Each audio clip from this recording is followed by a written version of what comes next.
For decades, the deal felt simple. Work hard, skip the takeaway coffees, put a little away each month, and one day, the keys would be yours. That was the British dream, not a luxury, but a rite of passage, something you earned through sheer effort. But on any quiet morning in 2026, that dream slams into something your parents never had to face. Not laziness, not bad luck, a mathematical wall.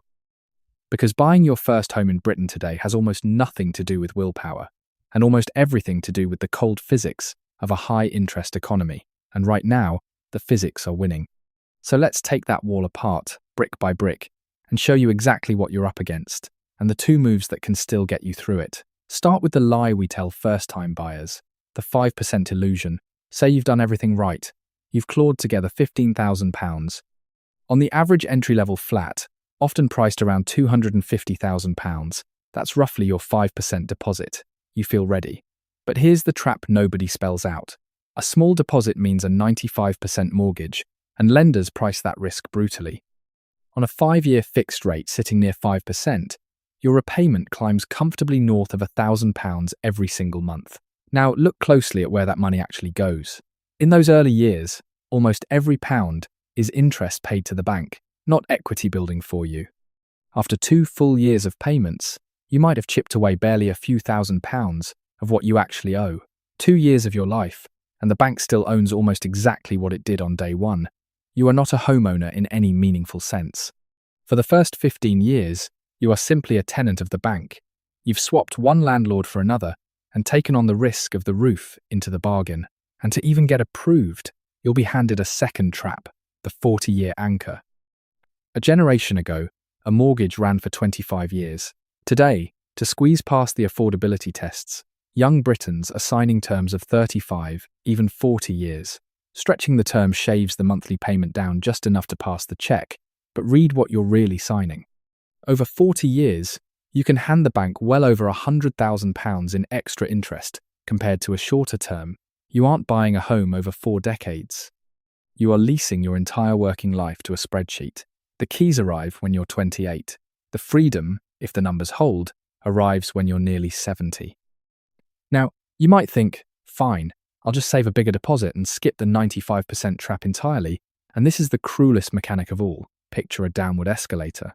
You're at the bottom, trying to walk up. That's you, saving for a deposit while renting in the southeast. But the escalator is moving down beneath your feet.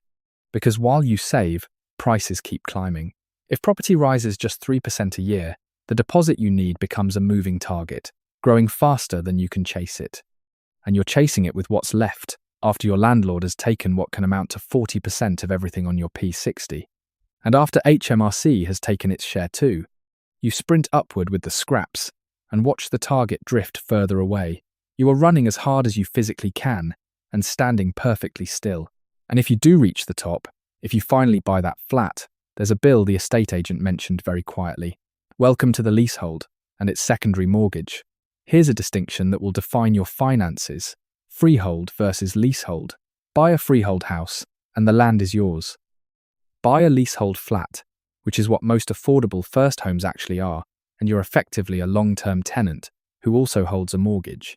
That means service charges. Picture £300 a month, increasingly normal in the southeast, where these fees now average around £2,500 a year. That money buys you nothing. No equity, it simply vanishes. And here's what should stop you cold. A lender treats that charge as a permanent drain on your income. In borrowing terms, an outgoing like that can quietly cut roughly £60,000 off the amount you're allowed to borrow. It is a second mortgage you pay forever and never own a single brick of. Now let's talk about the thing that actually breaks people, not the payment, the margin, or rather, the total absence of one. Call it the resilience test. You've stretched to the very edge to get in. Every pound is spoken for. Then, at the start of the work week, life sends its invoice. Maybe it's the commuter rail squeeze, the annual fare hike lands, and simply getting to the job that pays the mortgage costs more than it did last year. Or maybe it's structural damp creeping up a wall, or a £2,000 roof repair you never budgeted for. For a buyer with a cushion, that's an irritation. For the first-time buyer running on zero margin, it's a crisis. There's no pot to dip into. So the repair goes on a credit card at an interest rate near 30%, And now the high-interest economy isn't just in your mortgage, it's in your kitchen drawer. And remember, that 5-year fix doesn't last. When it ends, if you don't move quickly, you can roll onto the lender's SVR, the standard variable rate, which is often far higher and can lift your payment overnight. This is the feeling nobody warns you about. You sit in your own flat, run the arithmetic, and realize you're working from Monday to Wednesday, half your week, purely to fund the right to sit in a room you don't yet own. You didn't buy freedom, you bought a very expensive obligation with a nice front door and a letterbox full of bills, which raises the uncomfortable question. If the maths is this brutal, how is anyone buying at all? And here we reach the quiet divide, reshaping British society, the bank of mum and dad. Increasingly, the first-time buyers getting through aren't the ones who saved the hardest or earned the most. They're the ones whose parents could simply hand over the deposit. Think about what that means. Two people can work the same job, earn the same salary, save with the same discipline, and only one of them buys, purely because of who their parents are. Home ownership is transforming from an earned milestone into an inherited status. It's drifting away from being about your salary and toward being about your surname. And for a country that once sold ownership as the reward for hard work, that is a profound and unsettling shift. So, is it hopeless? No, but it demands a manual override of the maths. Two levers genuinely move the needle. The first is the lifetime ISA, the leaser. If you qualify, you can pay in up to £4,000 each year, and the government adds a 25% bonus on top. Put in the full £4,000, and you receive £1,000 free toward your first home. Start it early, even before you're seriously house hunting, because the bonus only rewards money that's already sitting inside it. It won't rescue you on its own, but it is the closest thing to a legal cheat code the system offers. Ignoring it is leaving free money on the table. The second lever is heavier, and it's the one people resist, the North Shift. This crisis is not spread evenly, it is savagely geographic. That headline ratio, where the average home costs roughly 8.8 times a single median salary, is at its most vicious in London and the home counties. But a wage that leaves you drowning in the south can make you comfortable 200 miles north.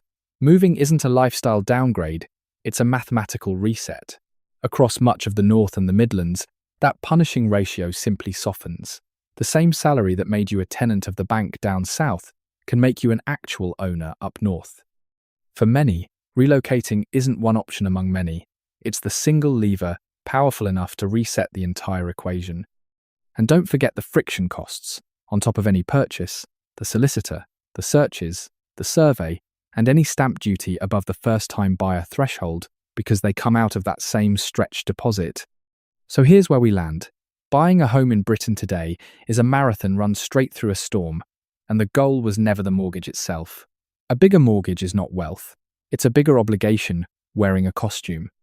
Real wealth is the margin of safety you have left over, the cushion that absorbs the fare hike and the roof repair without reaching for the credit card, the room to simply breathe. So before you sprint up that downward escalator, ask the harder question. Not can I get the keys, but can I actually live once I have them? Because the point was never just to own a home, it was to build a life inside it. Don't let a dream home quietly become a 40-year cage. If this video helped, like and hit subscribe. I'll see you in the next one.